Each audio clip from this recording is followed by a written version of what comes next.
Halo, Oke, assalamualaikum. Assalamualaikum. Waalaikumsalam warahmatullahi wabarakatuh. Gimana kabarnya nih, Kak Rahmat Hidayat? Alhamdulillah, luar Lama nggak biasa. ketemu. Alhamdulillah. Alhamdulillah. Ini lagi di Iya, mana nih? di rumah, ya di Di ujung rumah dunia yang sih. terpencil gitu ya. Di suatu tempat Oi. yang nggak ada di Google Map.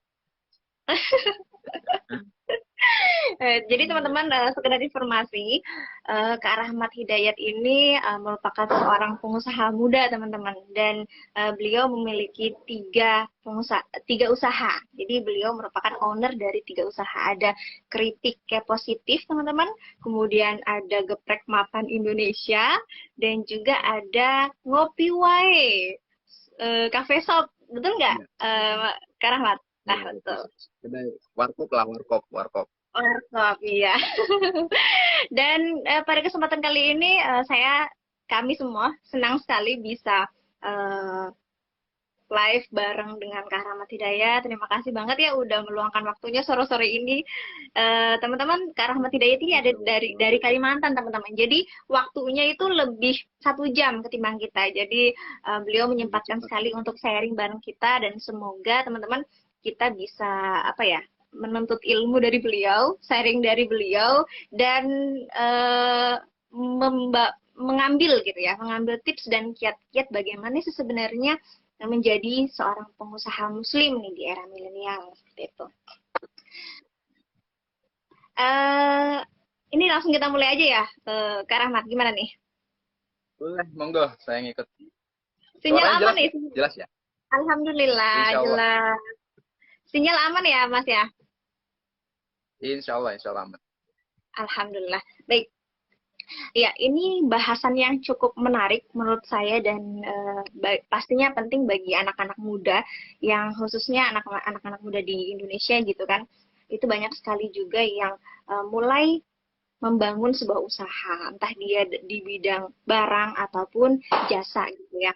Dan sekarang ini kan kalau mau dibilang generasi di era milenial gitu. Tapi banyak juga seorang usahawan atau anak-anak muda gitu katakan saja yang dia sudah mulai membangun usahanya itu dari SMA, bahkan juga dari mulai SMP sudah ada yang kecil-kecil jualan-jualan seperti itu, bahkan juga orang tua gitu yang kalau mau dibilang bukan lagi generasi milenial, dia baru membuka usaha. Nah, mungkin kita perlu pemahaman khusus gitu. Nah, bagaimana sih sebenarnya memahami era dan generasi milenial yang sesuai dengan topik yang akan kita bahas pada sore hari ini.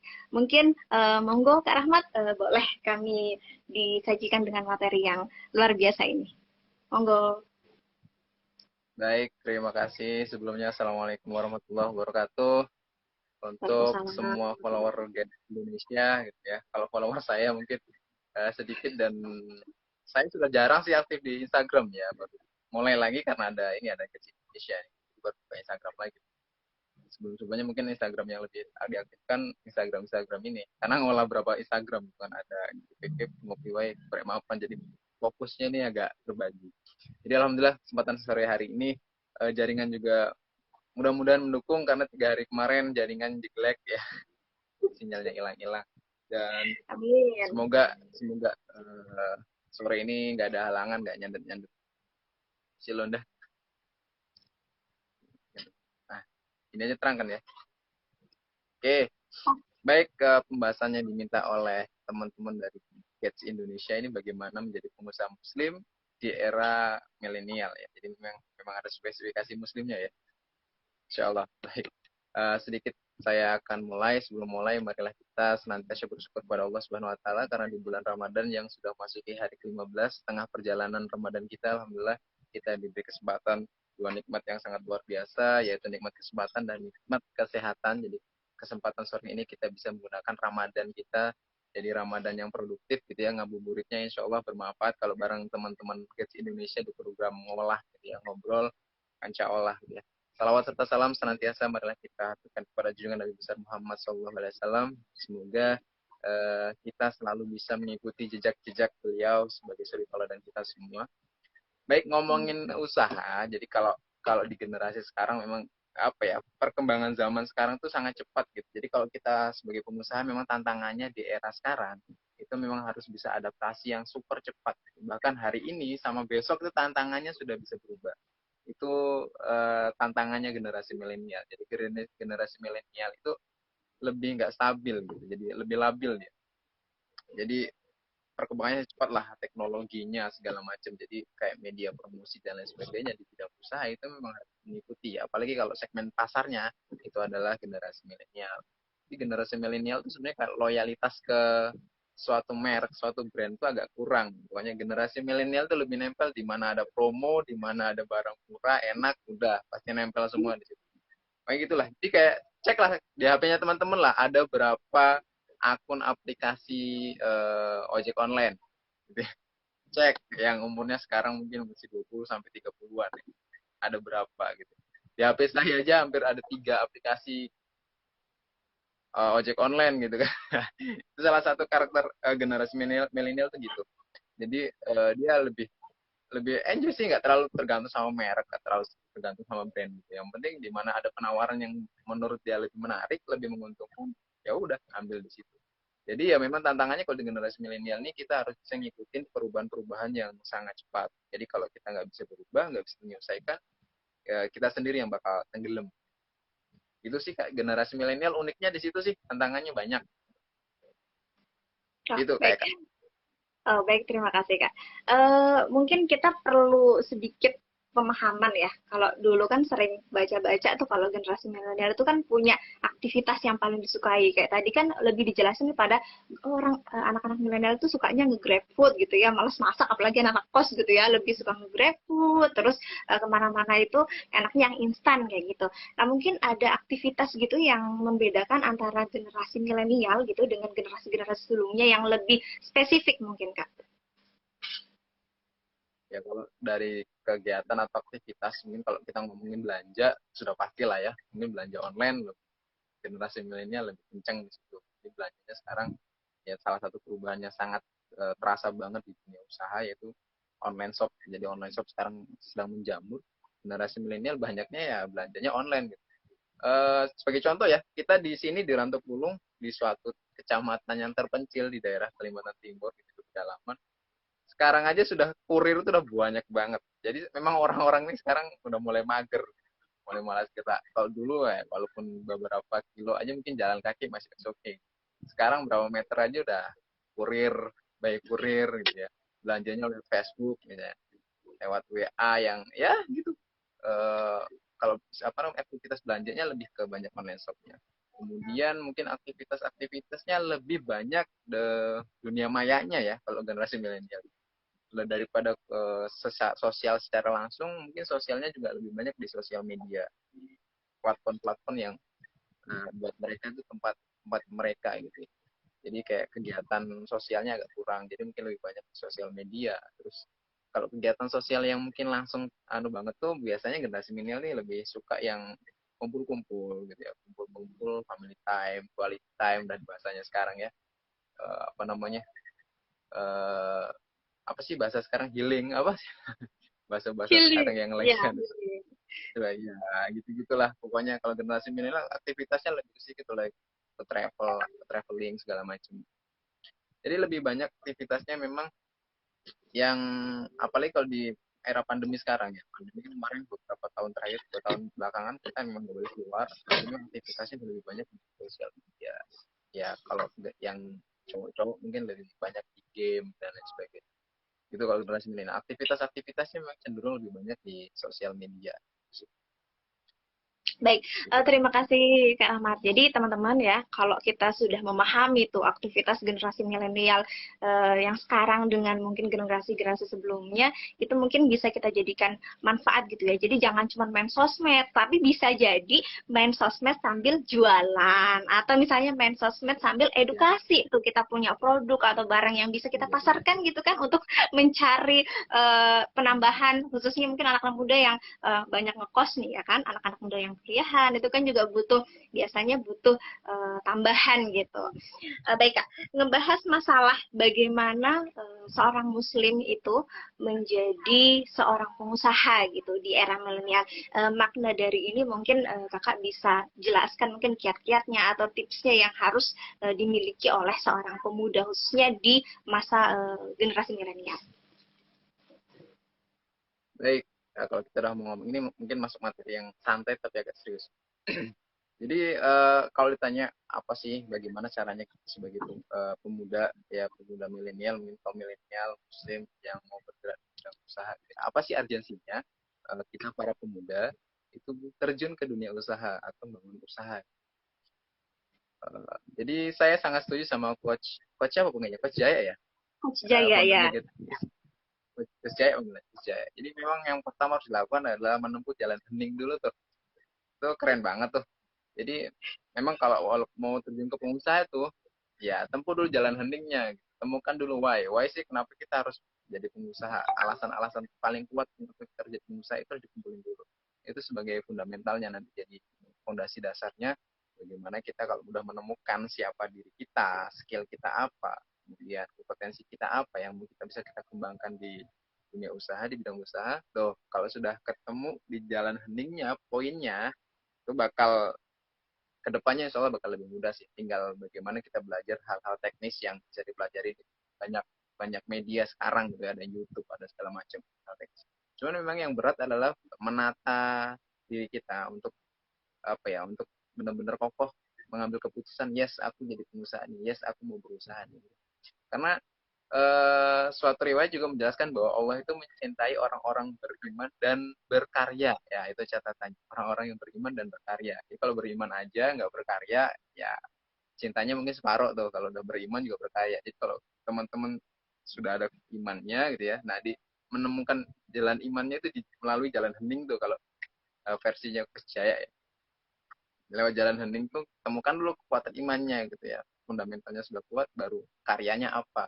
Karya ini adalah suatu kebermanfaatan yang dari diri kita bisa kita olah dan kita bisa sebarkan ke masyarakat luas, orang-orang di sekitar kita, entah melalui jenis usaha kita, karya produk kita dan lain sebagainya, atau jasa layanan kita, itu baru karya. Jadi buat anak-anak muda, karena satu punya kesempatan, semangatnya masih ada, waktunya mungkin masih panjang ya, semangatnya masih luar biasa biasanya kalau generasi milenial, para pemuda-pemuda ini. Jadi kalau untuk usaha ya sekarang waktunya, jangan nunggu nanti ya, jadi manfaatin waktunya, mungkin kita sekarang masih punya semangat, punya tenaga yang lebih masih luar biasa, dia masih menggelora ya, manfaatkan itu buat hal-hal yang produktif, salah satunya ke bidang entrepreneur misalnya, bidang usaha.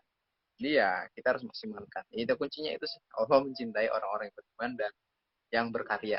Nah, saya salut buat teman-teman Gates Indonesia misalnya. Ini ada suatu karya nih, karyanya itu bikin suatu komunitas yang akhirnya melahirkan produknya nih, live ngolah dan lain sebagainya lah. Kalau teman-teman ngikutin Instagramnya Gates Indonesia, luar biasa banget tuh postingan-postingannya, bisa bisa membimbing kita menemukan jati diri kita. Nah, salah satu kuncinya juga sebagai jadi pengusaha ya kita harus kenal sama diri kita sendiri. Dan caranya kita mengenal diri kita sendiri, pastinya nanti jalannya adalah bagaimana tentang kita mengenal Tuhan kita. Gitu. Karena bisnis itu bukan hanya tentang strategi semata, tapi juga tentang spiritual. Bisnis itu bukan tentang untung rugi aja, tapi tentang halal haram, tentang surga neraka. Itu garisnya tipis banget loh ya. Kalau nggak kita belajar yang serius. Itu sih. Jadi kalau untuk mulai di usaha, yaitu mindsetnya tempuh dulu deh jalan hening, deh, jalan temukan why, alasan paling kuat kenapa kita memutuskan untuk jadi pengusaha.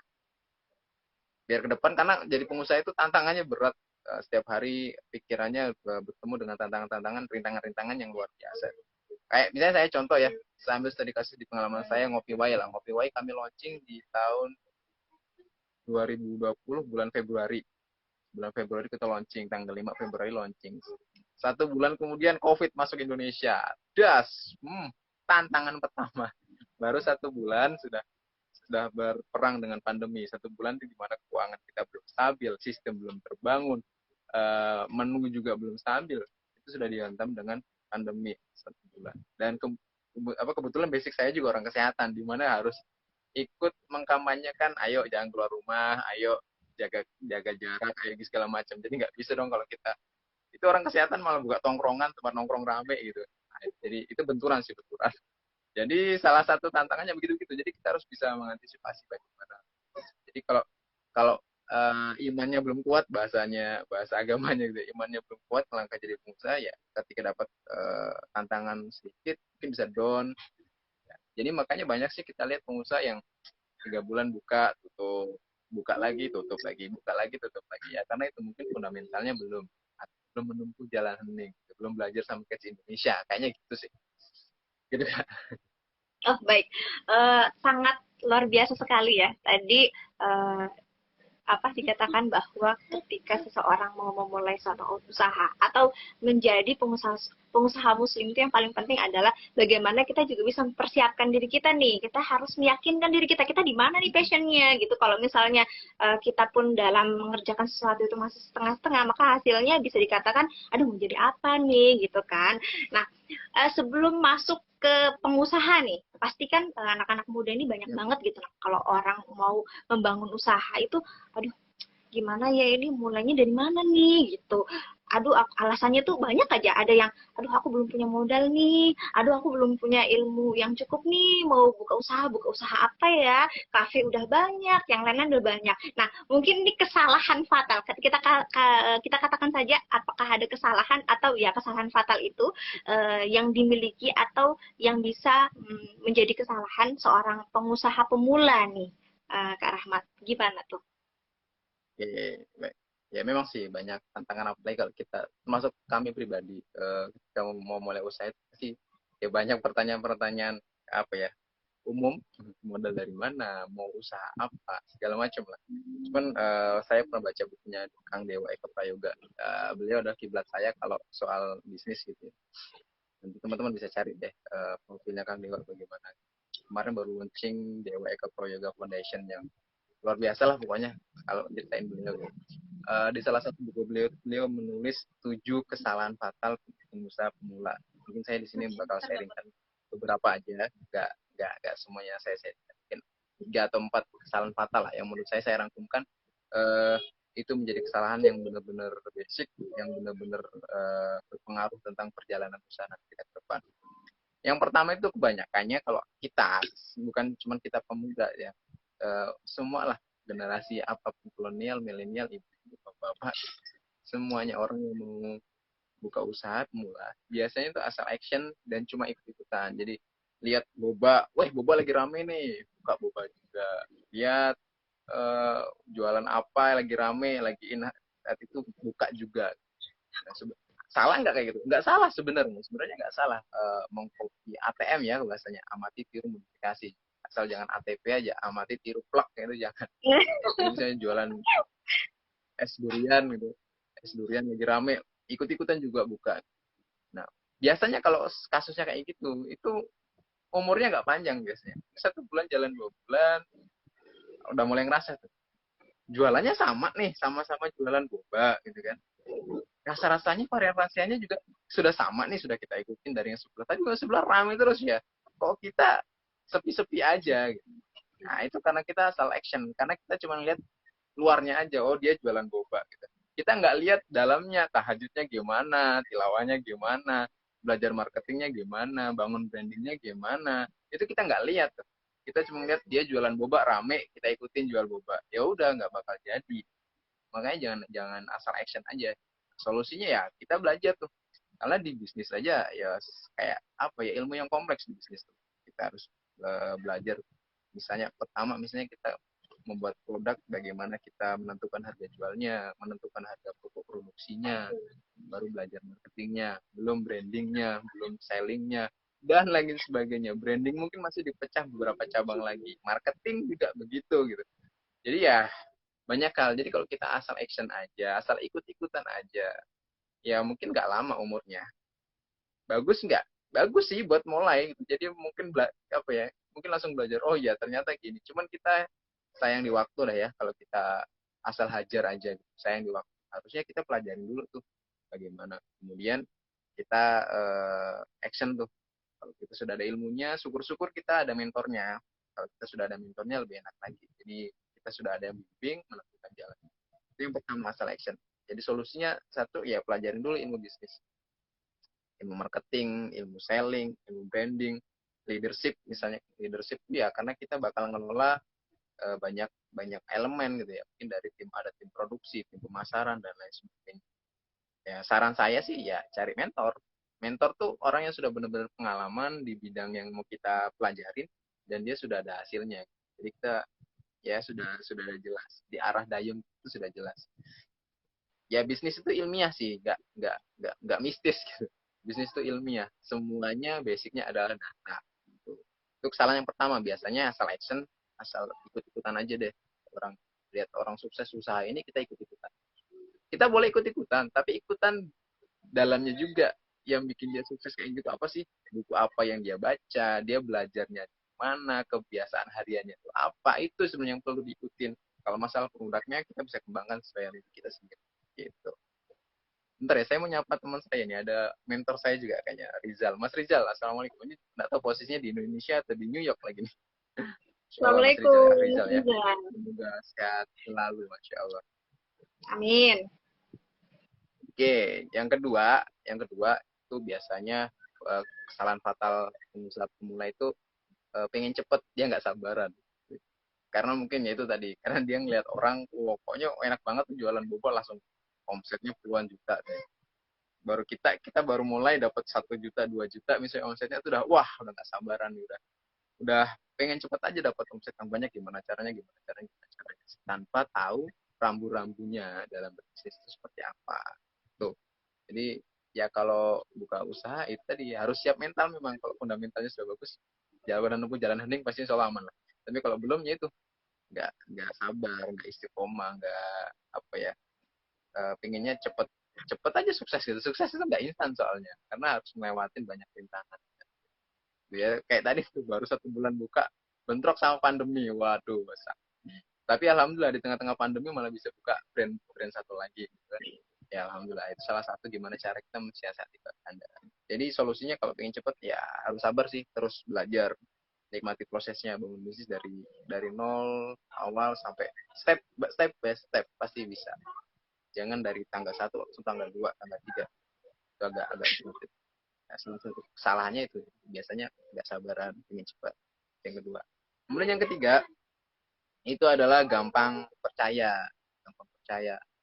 Misalnya gampang percaya sama orang lah. Kita mungkin kan bisnis gak sendirian, modal sama teman segala macam. Wah, karena teman lah, udahlah, teman udah sahabat banget nih, sahabat plek gitu ya, sahabat deket banget, sudah kayak saudara. Oke lah, ayo kita bisnis bareng, diiming-imingin bisnis begini begini begini begini, oke, deal, jalan. Nah, saran saya kalau di bisnis sama siapapun itu, eh, bahkan sama keluarga sekalipun gitu ya, itu semuanya harus ada hitam di atas putih. Artinya perjanjiannya jelas, tertulis dan lain sebagainya. Jadi jangan asal percaya aja. Soalnya kalau udah masalah duit, itu kalau kata Ahrijal waktu itu bilangnya gini, kalau duitnya masih receh itu kita masih bisa akur gitu. Tapi kalau duitnya sudah puluhan juta, miliaran gitu, itu bakal jadi masalah biasanya.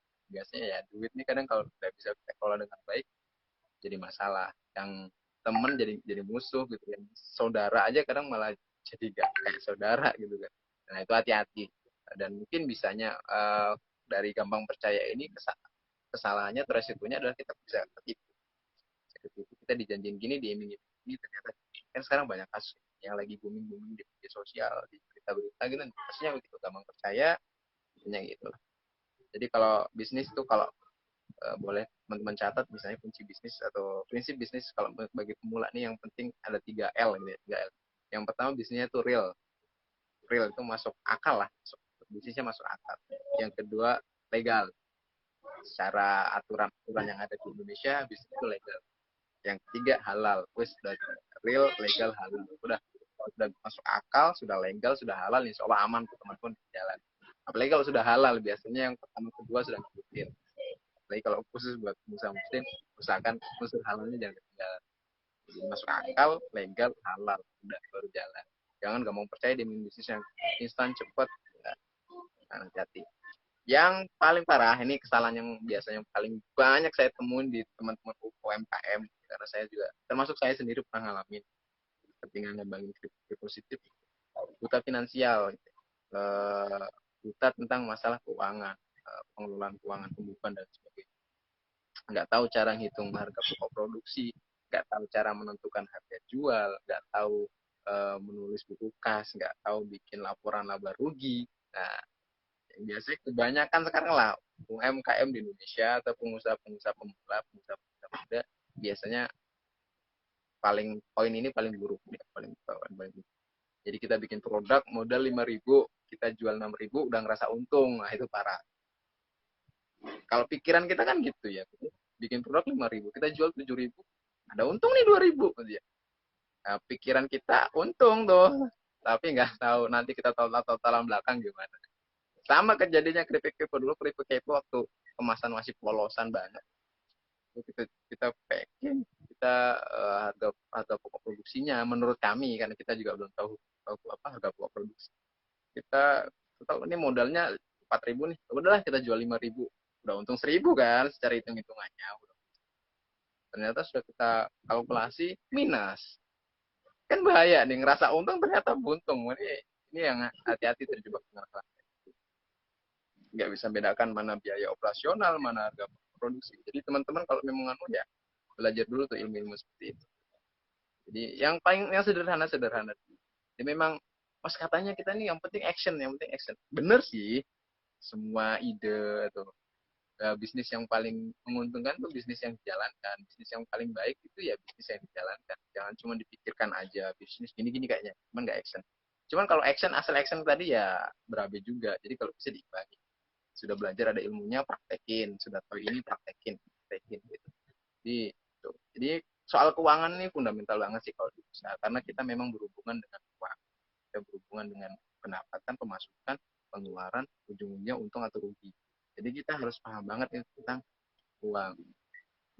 Mungkin di catatan salah satunya adalah nanti di materi berikutnya kita bakal bahas, tapi mungkin bahas keuangan. Salah satu basicnya untuk pemula kalau bisa itu usahakan basic keuangannya adalah cash. Contoh paling umum lah ya kalau di kalangan pemuda, mungkin di anak-anak mahasiswa atau anak-anak yang teman-teman yang masih kuliah gitu, jualan pulsa itu banyak banget kan. Apa sih yang jadi titik penghancur jualan pulsa itu? Biasanya adalah beli dulu ya, uangnya besok. Wes itu masalah. Itu artinya bukan basic cash di situ. Udah untungnya nggak seberapa, diutangin, belum tentu sebulan dibayar lagi. Wes wassalamualaikum, wes udah bayar berapa sih. Hal kayak gitu harus itu sih kesalahan-kesalahannya itu. 4 kesalahan tadi ya, Ya. Soalnya. Baik, Kak Rahmat. Jadi itu ya teman-teman, ada beberapa kesalahan, tapi yang paling besar tadi dibahas adalah ada 4 kesalahan yang biasanya ini dialami oleh seorang pengusaha pemula. Jadi kalau mau berwirausaha gitu ya, itu harus dipikirkan banget matang-matang ya teman-teman. Jadi jangan asal tuh. Tadi yang pertama ada asal-asalan tuh, ikut-ikutan, pokoknya gas, pokoknya berusaha tanpa ada pertimbangan-pertimbangan yang lain gitu kan. Kalau kita kayak gitu kan nanti pas di depan ternyata kita rugi, ternyata bangkrut, ntar stres gimana gitu kan. Nah, itu yang nomor pertama. Yang kedua yaitu harus tahu ilmunya, teman-teman. Nah, harus tahu ilmunya berarti kita harus belajar kepada misalnya seorang mentor, atau misalnya kita mengikuti kelas-kelas wirausaha yang banyak sekali gitu ya, yang dibuka untuk anak-anak muda, bahkan juga orang tua juga banyak yang mengikuti kelas-kelas pelatihan tentang bagaimana wirausaha yang baik. Kemudian yang ketiga yaitu pengen cepet, nggak sabaran, ya kan?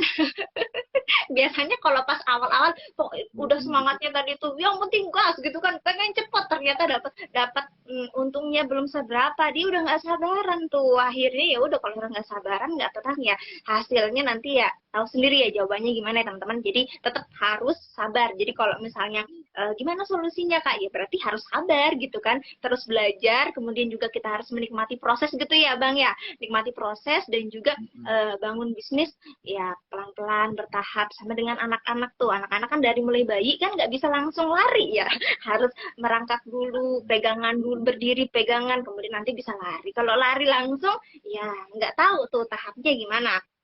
Kemudian juga ada gampang percaya teman-teman. Biasanya tadi yang katanya Kak Rahmat nih gampang percaya sama teman gitu ya. Padahal kan tetap aja semua yang kita lakukan tetap harus pakai perhitungan teman-teman. Jadi jangan asal gampang percaya. Tahu-taunya gampang percaya nanti punya modal dibawa lari orang kan siapa yang rugi gitu kan.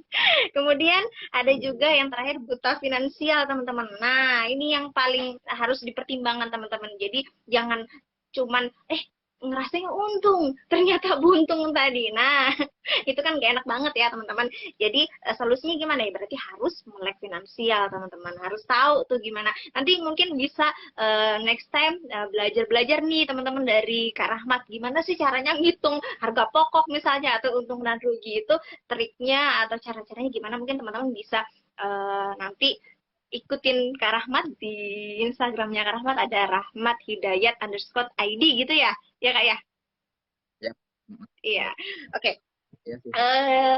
Mungkin dari teman-teman nanti kalau misalnya ada pertanyaan bisa langsung tulis di kolom komentar teman-teman sambil kita melanjutkan ke sesi berikutnya. Nanti dari sesi ada sesi tanya jawab. Jadi bagi teman-teman yang pengen tahu lebih dalam gitu gimana jadi pengusaha yang baik dan benar, teman-teman bisa menuliskan pertanyaannya di kolom komentar.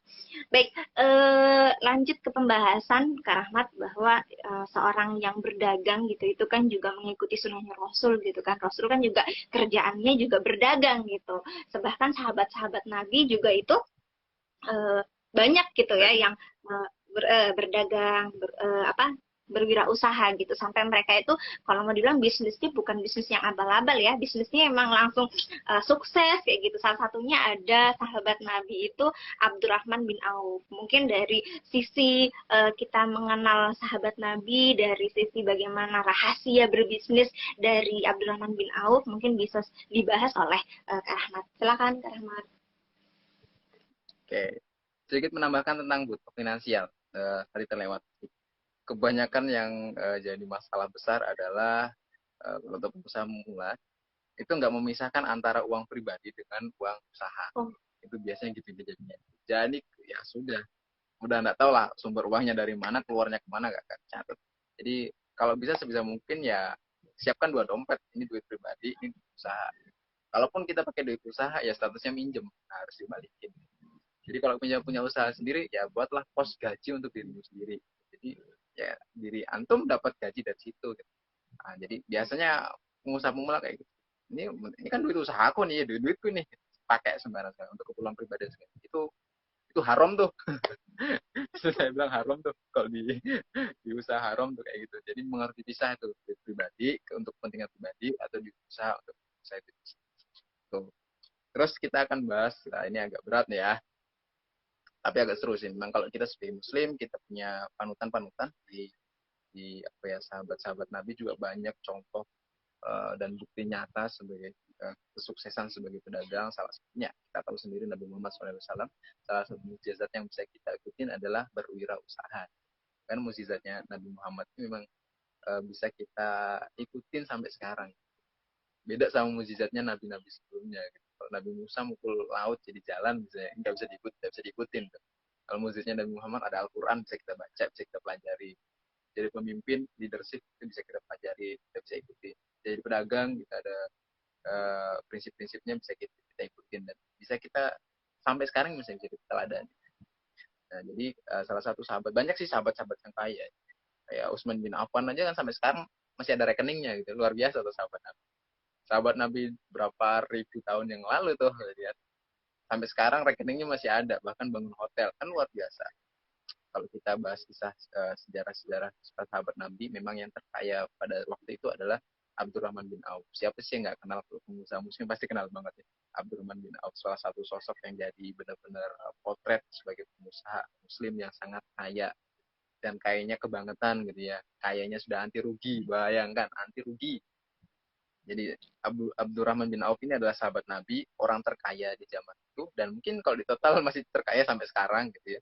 Kemudian bisnisnya itu bisa anti rugi. Nah, gimana kisahnya mungkin kita sedikit akan bahas, mungkin nggak panjang sedikit aja. Jadi Abdurrahman bin Auf itu sedikit secara mungkin ya. Pernah suatu malam nih ngomongin masalah anti ruginya. Suatu malam dia tuh pusing, beliau pusing gitu, karena memikirkan pusingnya beliau Ditanya sama istrinya, wahai Abdurrahman bin Auf, kenapa engkau gelisah? Kenapa engkau seperti itu tampak pusing? Saya memikirkan omset pendapatan kita hari ini terlalu banyak. Bayangkan, Abdurrahman bin Auf pusingnya itu kebanyakan omset. Kalau kita pusingnya ini omset kok segini-segini aja gitu, nggak ada peningkatan, stagnan. Abdurrahman bin Auf dapat profit banyak, dapat keuntungan banyak, pusing gitu. Gimana caranya nih buat ngabisin gitu? Ya sudahlah, besok kita sedekahkan aja. Oke, jadi memang Abdurrahman bin Auf menghindari keuntungan yang besar-besar banget. Sedekahkan aja. Jadi beli kurma bagikan. Sampai akhirnya, udahlah, ini mungkin sudah masyhur ceritanya. Mungkin teman-teman juga pernah dengar.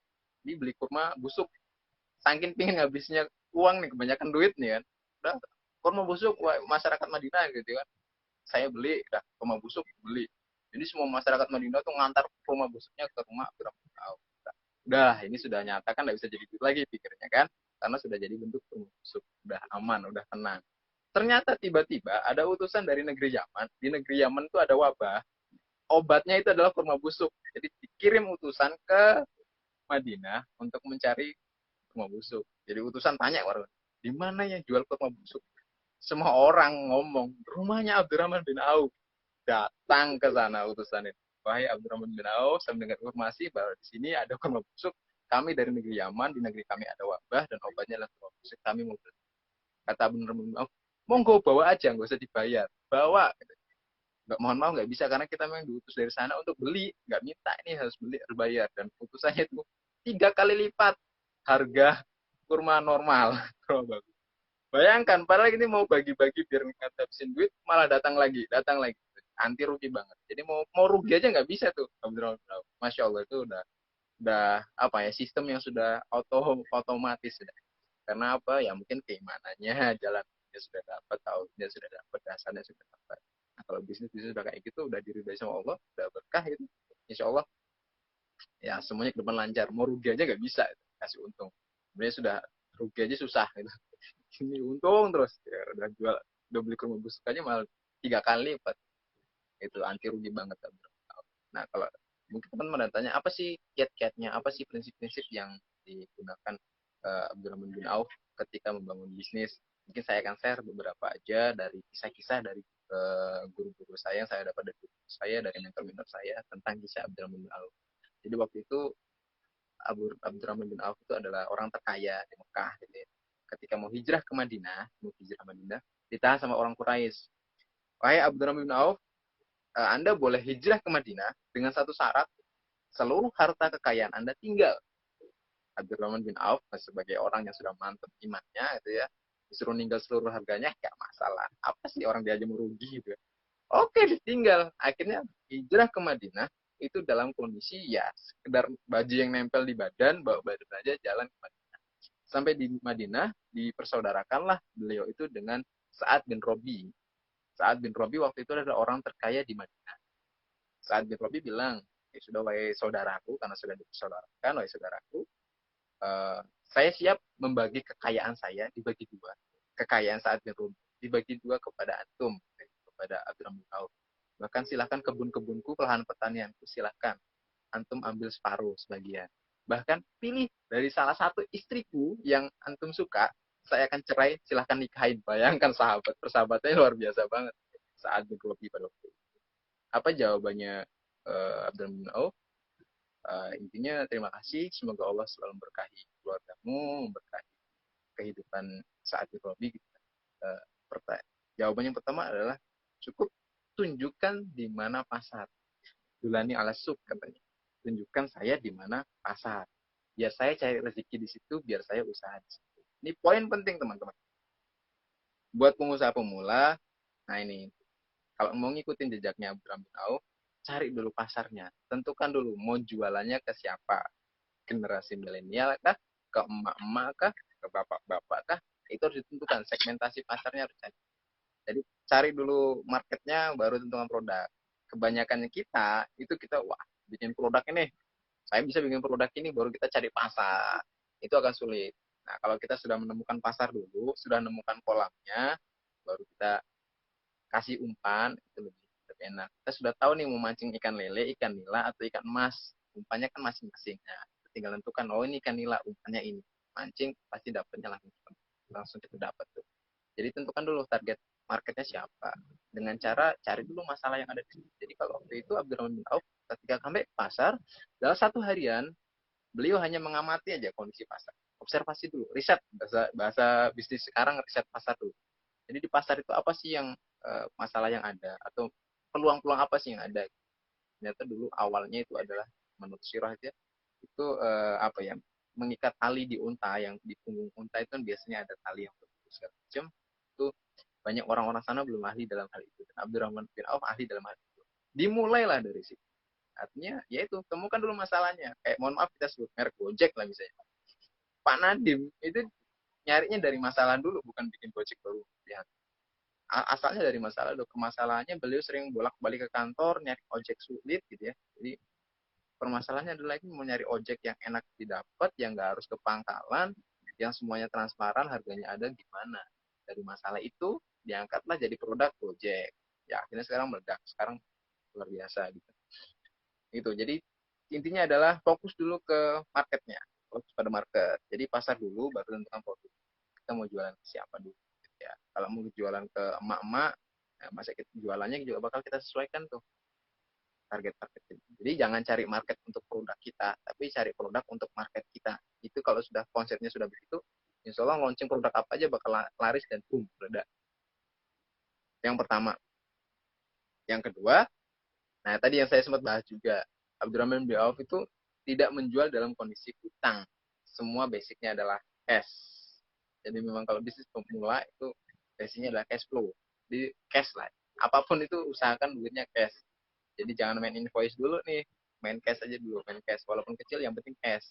Karena tangan di duit ini yang menentukan gitu ya, untuk pemutaran segala macamnya. Jadi cash. Jadi semuanya basicnya adalah cash. Jadi kalau misalnya saya misalnya jual keripik, mau saya titip di warung, pada waktu itu saya nolak kalau titip dulu mas ya.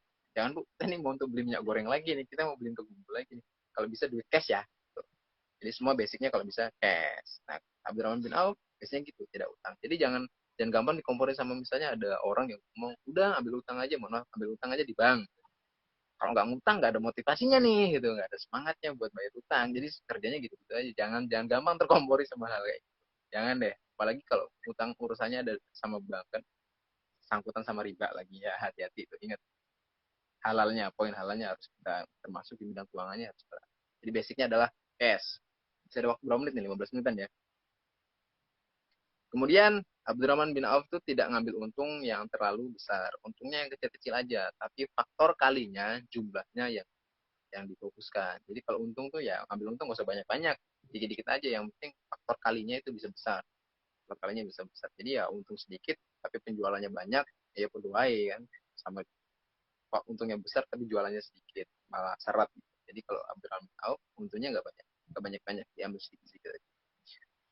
Jadi lebih fokus pada volumenya. Dan poinnya adalah selalu bersyukur. Barang siapa yang bersyukur padaku, kata Allah, maka akan ditambah nikmatnya. Kan gitu mas.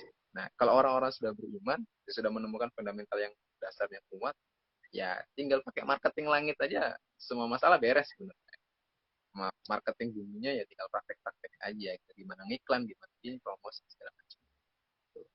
Itu yang ketiga. Yang keempat adalah saya tidak menjual produk yang jelek. Nah, Abdurrahman bin Auf selalu menjaga kualitas produk. Dia selalu fokus pada produk-produk yang kualitas. Jadi nggak jual produk-produk yang ya yang ecek-ecek gitu enggak, yang kaleng-kaleng enggak. Jadi produk-produk yang benar-benar kualitas, yang sesuai dengan apa ya, keinginan marketnya, keinginan pasarnya. Jadi teman-teman kalau bisa yang reseller atau apapun itu ya cari memang produk-produk yang kualitas, karena itu bakal berdampak pada brandnya, personal brandingnya teman-teman. Kalau teman-teman jual barang yang ecek-ecek, yang sekali pakai langsung rusak misalnya, itu bakal ngefek, jangan beli lagi sama Mas Rahmat barangnya gini nih, padahal bukan barangku nih, saya cuma reseller aja. Karena jual barang kayak gitu ya bakal berdampak pada personal. Jadi fokus pada kualitas produk, hanya jual beli produk-produk yang benar-benar kualitas dan selalu dijaga kualitasnya.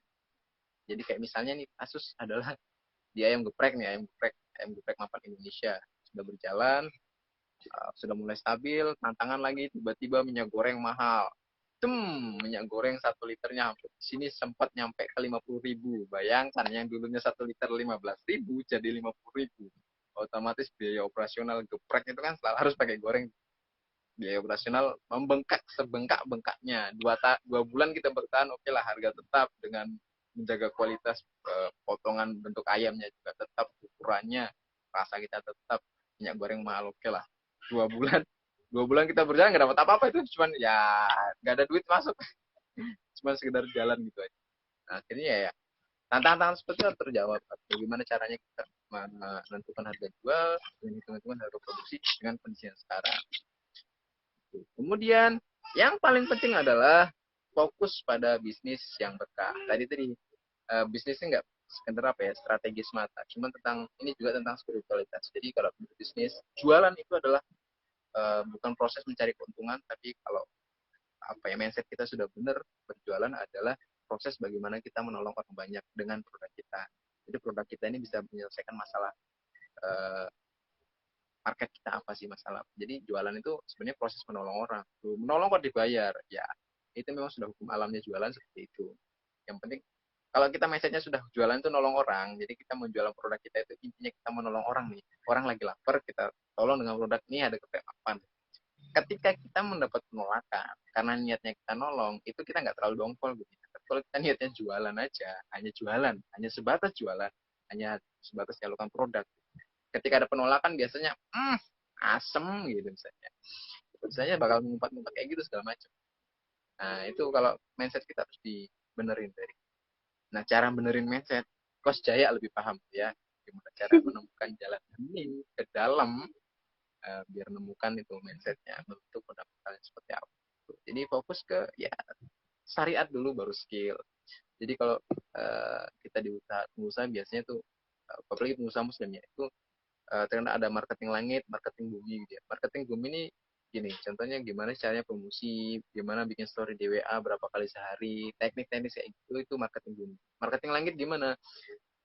Subuh, sholat fajar, 2 rakaat sebelum subuh gitu kan. Setiap subuh baca Al-Waqiah gitu kan. Tuhanya jangan ketinggalan. Itu marketing-marketing langit. Tahajudnya gimana? Nah, itu dibagusin semua. Kalau itu sudah berjalan, insya Allah marketing langit, marketing buminya jalan, ya sudah, insya Allah bakal anti rugi kayak Abdurrahman. Apalagi fundamental kita, mindset kita sudah benar. Intinya berbisnis ini adalah sunnahnya Rasul. Bahwa, ada kata-kata yang mengatakan 9 dari 10 pintu rezeki itu adalah berwirausaha. Kenapa kita nggak ngikutin sih jejaknya Rasulullah, berusaha? Jadi ya itu, bisnis itu bukan hanya tentang untung rugi, tapi juga tentang halal haram, ya bagaimana prosesnya, apakah ada riba di dalamnya atau enggak. Agak sensitif kalau ngomong riba sebenarnya. Kemudian juga soal tentang surga neraka, karena kita berat timbangannya berubah, itu udah gimana, tentang halalnya, tentang banyak faktor. Dan kalau kita mau belajar, kita tarik dari Al-Quran, itu banyak banget. Jadi Al-Quran itu memang sudah manual book yang dikeluarkan oleh Allah untuk manusia. So, karena kita ciptaan Allah, pasti ada manual booknya dong. Kayak kita beli HP, pasti satu paket tuh, ada charger, ada manual book. Di manual book itu isinya biasanya cara penggunaan, cara perawatan, cara servis kalau ada masalah. Al-Quran juga sebenarnya kayak gitu. Cara penggunaan kita di diri kita ini gimana sih? Nanti belajar sama Gates Indonesia lah, pasti lebih ahli di bidang. Kemudian cara perawatan kita gimana sih? Salah satunya mungkin ngolah, gitu yang pancaolah, dan mungkin ngikutin pancaolah institut ya. Tuh, itu cara perawatannya gimana. Dan cara servisnya, kalau ada masalah itu gimana sih? Di Al-Quran itu sudah ada semuanya. Sudah satu paket, sudah. Jadi ya, ayo back to Quran, ayo kembali ke Al-Quran. Apalagi di bulan Ramadan ini, kita punya kesempatan untuk belajar lebih, punya waktu lebih, mungkin dengan intensitas kita dengan Al-Quran lebih banyak.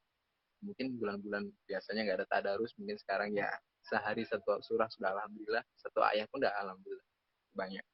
Saya juga lagi ngikutin program Quranic Management Series, itu bagaimana mengupas Al-Quran dan diserap, kita aplikasikan di kehidupan kita sehari-hari dan kehidupan bisnis kita. Itu banyak sih, banyak. Jadi intinya kalau bisnis tuh bukan hanya mengejar profit, tapi mengejar berkah. Ya, profit itu penting, tapi berkah itu jauh lebih penting. Gimana caranya bisnis kita berkah, biar insya Allah selamat, semuanya lancar, dan ya mudah-mudahan bisa mendapatkan manfaat buat semua. Itu sih Kak. Wow, Oke, terima kasih. Penjelasannya sangat kompleks teman-teman, sangat luar biasa sekali. Ini mungkin teman-teman beberapa sudah tahu tapi lalai untuk melupakannya gitu kan. Kayak yang salah satunya tadi bagaimana sih mengenal pasar yang cocok untuk jualan atau untuk usaha yang akan kita buka. Kemudian jangan ngasih utang gitu ya, karena kadang dari hutang itu nggak dibayar-bayar. Jadi ya bingung ya nanti gimana kalkulasi untuk apa pembiayaannya seperti apa gitu ya. Kemudian juga lebih baik kita menjual mungkin dengan untung yang kecil tapi dijualnya dalam yang banyak seperti itu, penjualannya, hasil penjualannya banyak daripada untung banyak ternyata nggak ada yang beli, kan sama aja gitu ya. Kemudian yang keempat tadi ada tidak boleh menjual, lebih baik menjual barang yang berkualitas teman-teman, karena itu akan mempengaruhi brandingnya, akan mempengaruhi juga bagaimana kepercayaan pelanggan gitu ya kak terhadap penjualan kayak gitu. Kemudian yang keempat tadi ada apa usaha yang diberkahi dengan Tuhan gitu, yang diberkahi oleh Allah gitu. Salah satu yang tadi disebutkan kepada dari Kak Rahmat adalah ada jalan bumi dan juga ada jalan langit gitu teman-teman. Kalau jalan bumi tadi mungkin sudah dibahas tuntas gitu, jalan bumi jalan langit ternyata juga dibahas tadi gimana amalan-amalan yang bisa dilakukan, kemudian juga back to Quran. Nah ini menarik banget teman-teman, dan mungkin banyak pengusaha gitu yang tidak memperhatikan ini gitu. Padahal kalau mau dibilang iya ternyata benar sih, Al-Quran itu memang pedomannya di mana-mana gitu ya, dari mulai aspek sosial budaya sampai dengan bagaimana orang berusaha berwirausaha juga ternyata diatur di dalamnya. Dan terima kasih sekali penjelasannya Kak Rahmat. Mungkin satu pertanyaan dari saya dan ada beberapa pertanyaan dari teman-teman atau dari teman-teman dulu nih, ada yang bertanya tadi dari Fahmi underscore ISL. Izin bertanya coach, apakah bisnis harus sesuai dengan passion kayak gitu? Mohon penjelasannya, Kak Rahmat. Oke, apakah bisnis harus sesuai dengan passion? Nggak selalu sih, nggak selalu. Tapi ketika memang momentumnya, peluangnya itu sesuai dengan passion antum, lebih bagus. Tapi nggak selalu. Jadi kayak misalnya orang buka restoran, belum tentu passionnya masak. Gitu kan. Kayak saya lah, basic saya ini orang kesehatan gitu ya, orang di lab ya, yang tukang swab gitu ya. Saya juga nggak ada, iya ini kejadian unik yang Allah alam, mungkin memang apa ya, memang jalannya di situ kan. Jadi saya ini bukan anak tongkrongan yang biasa jam 9 sudah di kamar nih, nggak biasa nongkrong, nggak biasa keluar malam, nggak hobi kopi gitu. Passion kan berarti nggak ada sama sekali passion di dunia perkopian. Tapi malah buka kedai kopi. Hal kayak gitu nggak harus selalu dengan passion, tapi memang kita ya itu tadi, kalau kita tahu marketnya, kita terjun dulu market, riset pasar, eh, di market nih apa sih yang dibutuhin. Saya ngelihat pada waktu itu ketika saya membangun kopi Wai, karena memang di sekeliling kampung kami ini perusahaan sawit sudah banyak, jadi banyak sudah pekerja sawit, gak ada tempat hiburan, nongkrongnya di mana nih, kadang mereka nongkrongnya harus jalan ke kota dulu yang jauh lumayan gitu.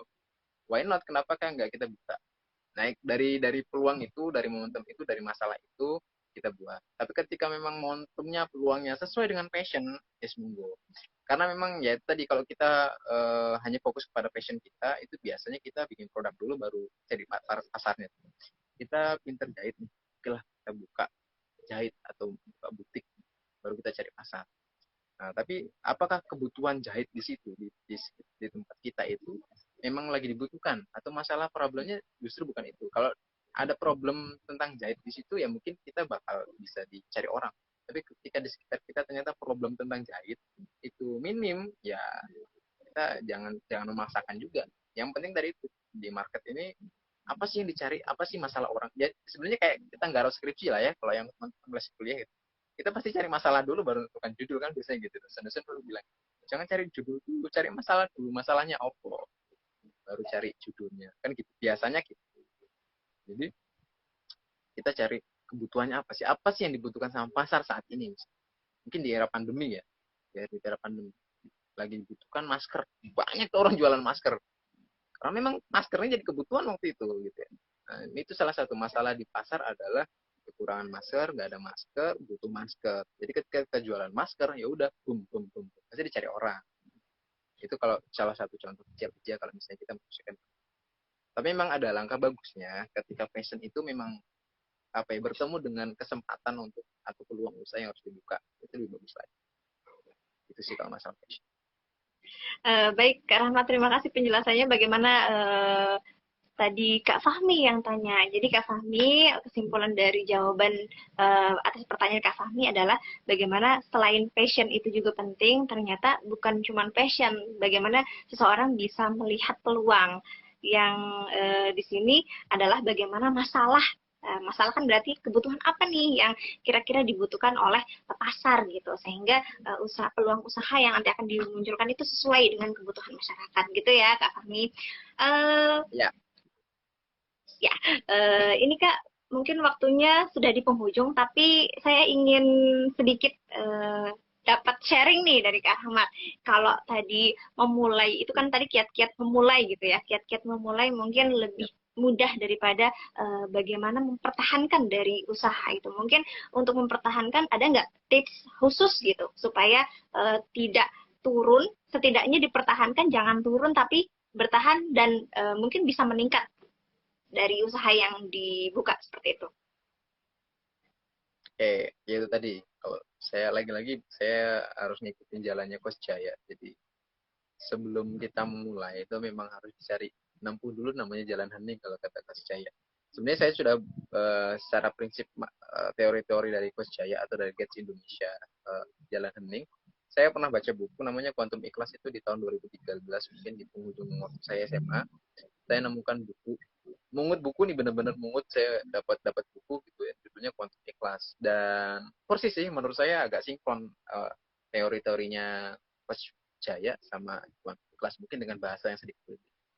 Jadi gimana kalau di Quantum Ikhlas itu memang belajarnya the power of positive feeling baru the power of positive thinking. Jadi pergeseran dari the power of biasanya orang positive thinking nih, tapi di Quantum Ikhlas ini bagaimana beralih ke positive feeling kayak kemarin kelasnya Coach Jaya kan sebenarnya hati dulu nih baru kepikiran gitu ya hal-hal kayak gitu jadi harus nemukan dulu jadi why kayaknya ada materinya Coach Jaya aja tentang the power of why mengapa dan kenapa jadi temukan dulu jawabannya why kenapa sih aku harus berbisnis alasannya kuat nggak kalau cuma sekedar iseng itu biasanya bakalan itu bakal ketika dapat tantangan bakal down karena cuma iseng-iseng aja tapi ketika kenapa sih harus berbisnis karena banyak anak yatim di tempat tinggalku yang harus aku rawat nih banyak lansia-lansia di sekitarku yang harus aku santunin nih kalau alasannya sudah sekuat itu ketika ada problem wah ya, jadi nggak gampang-gampang nyerah ketika kita lagi lihat anak yatim ini semangatku nih anak yatim ini cita-citaku bisa membahagiakan mereka ya itu semacam itu jadi alasan-alasan why-nya dulu harus dikuatin jadi ketika berjalan memang bab istiqomah ini bab yang paling berat di apapun kondisinya bab konsisten itu paling berat jadi memang harus ini nah salah satu keuntungannya kalau memang bisnisnya itu ternyata sesuai passion itu adalah kita enjoy aja sih semua masalah bisa kita hadapi cuman mungkin passion itu lebih nanti berarah gimana passion kita sebenarnya di wirausaha atau enggak gitu aja jadi kalau passion skill di luar wirausaha kita sesuaikan dengan passion wirausaha kalau sudah ada passion di wirausaha apapun masalahnya apapun tantangannya lebih semangat jadi mohon maaf bukan saya membedakan antara pekerja sama pengusaha gitu ya. Kerja kan memang mungkin lebih monoton aktivitasnya gitu. Dan kerja jam 8 pulang jam 4 misalnya. Yang dikerjakan ya di depan komputer itu aja misalnya ya. Dengan kompleksitas masalah yang begitu. Itu kalau pengusaha ini memang saya alamin sendiri mau tidurnya pikiran ini bisa jalan nih. Gimana caranya besok nih? Kita kan punya target nih, misalnya penjualan hari ini harus mencapai nominal sekian. Bagaimana penjualan kita bulanan harus sekian, produk ini harus terjual sekian per hari. Itu kan sudah ada goal planningnya dan ketika itu nggak tercapai otaknya harus mikir gimana. Itu ya, kalau saya pribadi sih itu seninya ketika jadi pengusaha. Kayaknya lebih hidup aja gitu. Tantangan itu bakal selalu ada. Jadi otak kita memang dituntut jadi harus kreatif, harus inovatif. Jadi misalnya kayak kemarin pandemi datang, ngopi wae baru berjalan 1 bulan. Ya sudah back sempat kita tutup berapa bulan, tapi kan tempat kita nyewa. Jadi tempat kita tetap mengeluarkan uang operasional untuk bayar tempat, tapi pemasukan nggak ada nih. Wah ini masalah.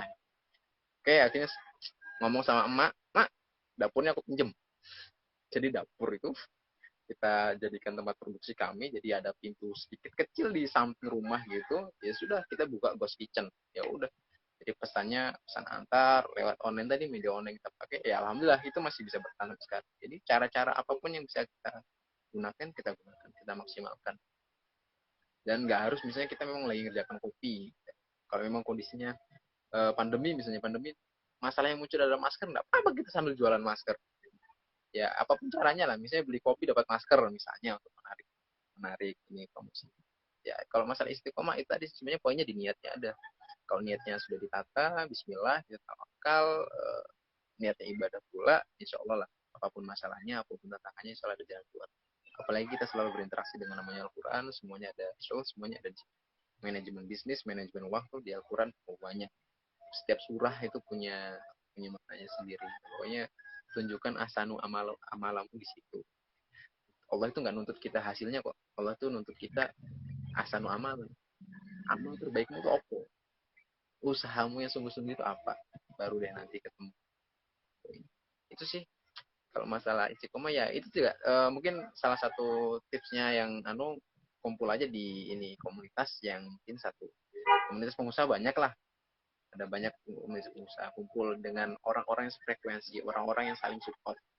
Ya, misalnya di Catch Indonesia itu pasti bakal kemarin juga sempat saya lihat statusnya TEK ya tentang lir-lir gitu ya.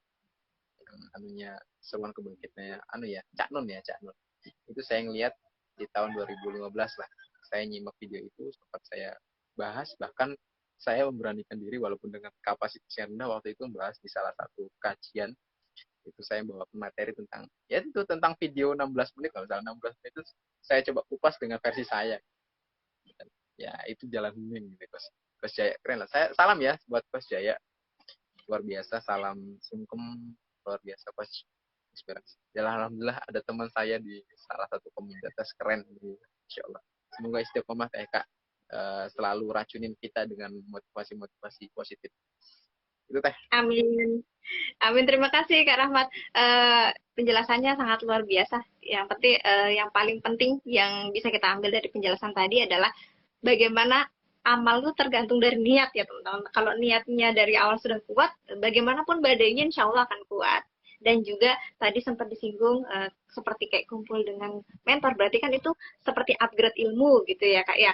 Kemudian juga bagaimana juga bisa melihat atau memposisikan diri dengan peluang-peluang, dengan ancaman-ancaman, di mana ancaman itu bisa dijadikan peluang teman-teman. Nah, mungkin satu lagi nih Kak, nggak apa-apa ya? Ada pertanyaan yang masuk ternyata. Oh, ternyata ada dua pertanyaan yang masuk. Ini satu saya bacakan, mohon izin saya bacakan. Yang pertama dari Denita Permatasari PSI. Izin bertanya Kak, untuk memperluas pasar secara offline itu bagaimana nih Kak? Kalau relasinya masih kecil, dari kecil gimana cara memperluasnya? Seperti itu Kak Rahmat, mohon penjelasannya. Ini offline ya, offline ngomongnya izin bertanya untuk memperluas pasar secara offline ya, secara offline bukan online ya. Oke. Berarti kalau ngomongin offline itu bentuk usahanya ada tempat, ada kedai atau ada tokonya, itu baru bagaimana kita memperluas pasar secara offline. Jadi kalau offline berarti orang datang atau kita yang keliling, terserah nanti dari bentuk bisnisnya Kak Denita itu bagaimana. Cuman memang di zaman sekarang walaupun kita plus offline, caranya juga mungkin dari online.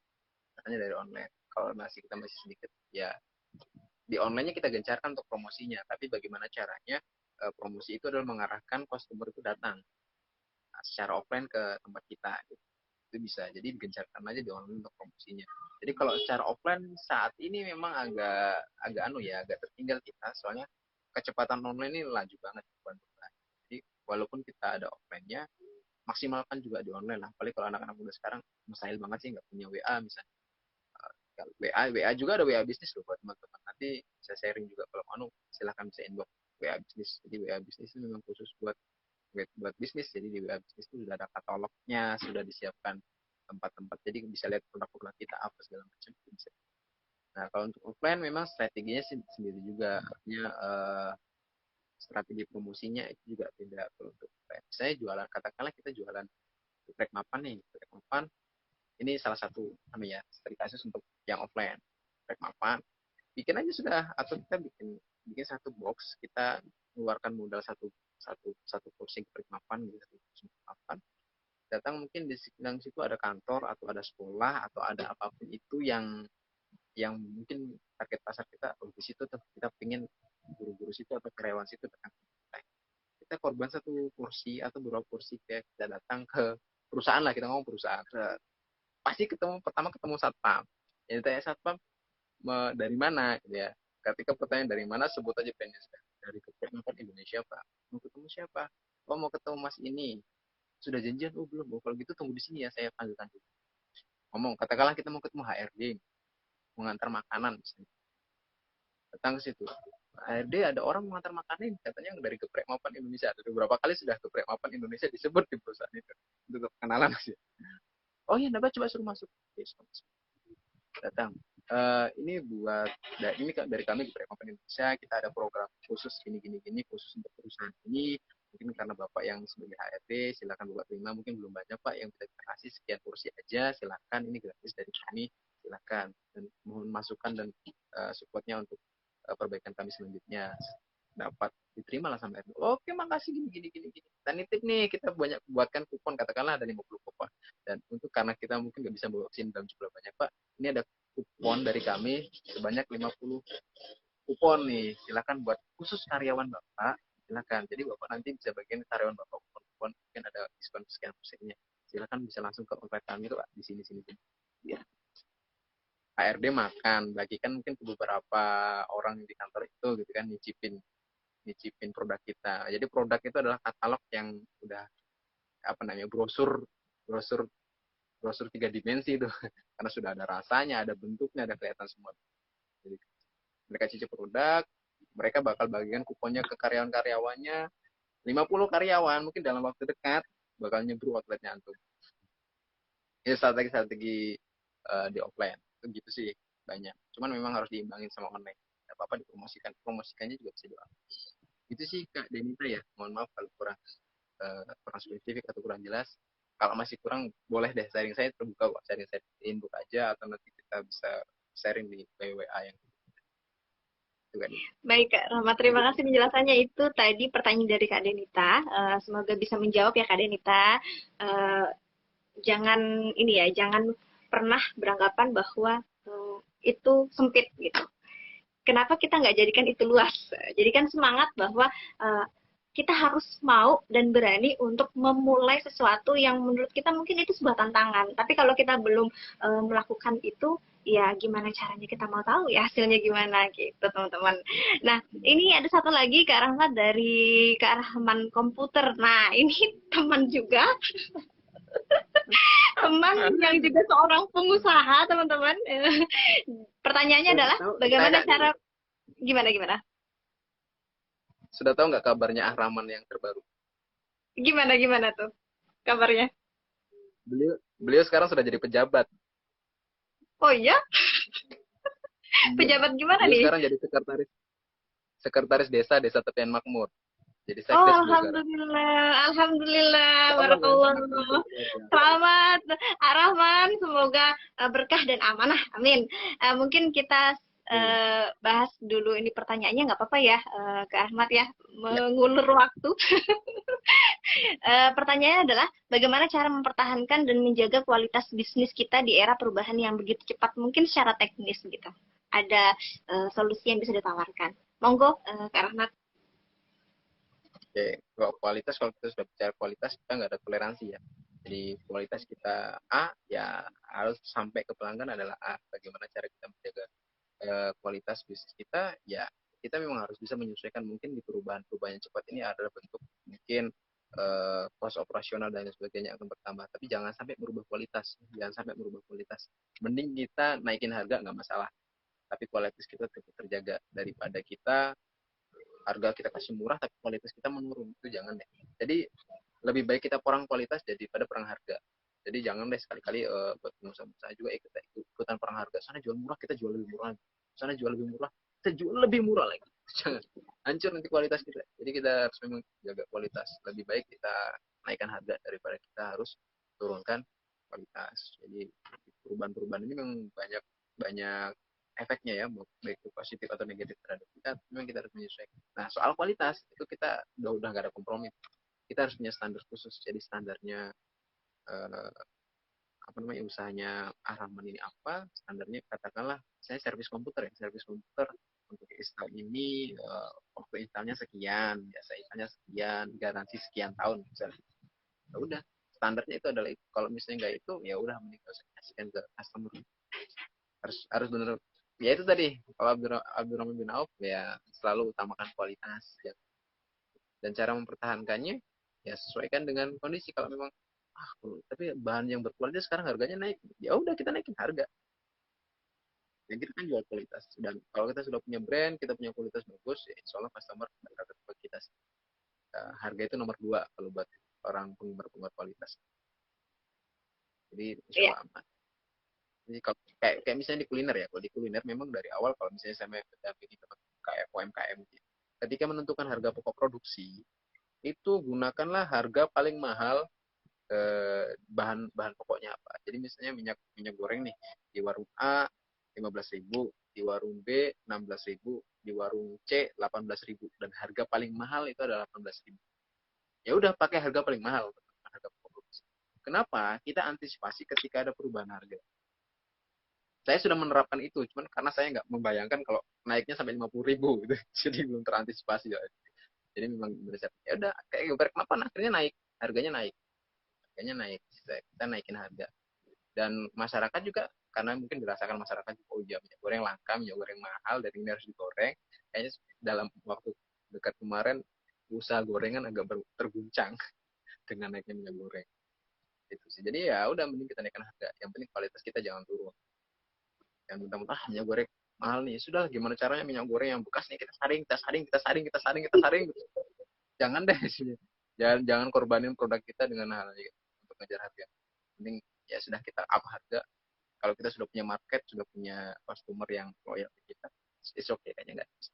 Itu Rahman. Insya Allah Rahman sudah tahu sih sebenarnya jawabannya. Iseng aja kayaknya nanya. Ya, terima kasih Kak Rahmat yang memberikan penjelasan yang sangat luar biasa. Dan terakhir tadi ada pertanyaan dari Kak Rahman. Terima kasih juga pertanyaannya. Itu juga bisa membuka kita semua gitu ya, membuka wawasan kita semua untuk lebih care terhadap niat kita mungkin yang belum membuka usaha dan bagaimana mempertahankan bagi yang sudah membuka usaha seperti itu. Mungkin sebelum diakhiri, boleh closing statement dari Kak Rahmat Hidayat tentang bagaimana menjadi pengusaha Muslim di era milenial. Monggo, Mas.